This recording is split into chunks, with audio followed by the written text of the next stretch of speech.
गुली मारिया वेद भगवान हमको निर्देश देते गो हत्या गो रक्षा राष्ट्र रक्षा स्त्री जाति मानकर रक्षा धर्म रक्षा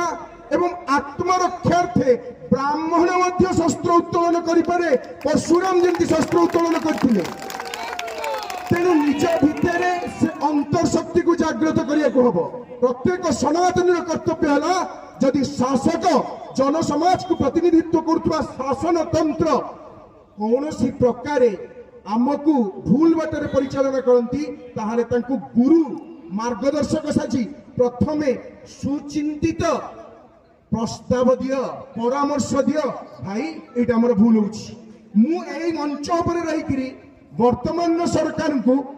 नहीं गोटे भूल निष्पत्ति को सुधारिबा पई मध्य परामर्श दउछि। से परामर्श होछि कामधेनु दुग्ध योजना। कामधेनु योजना रे सरकार कौन करछंती हमर सरकार लोकंक सरकार बहुत भल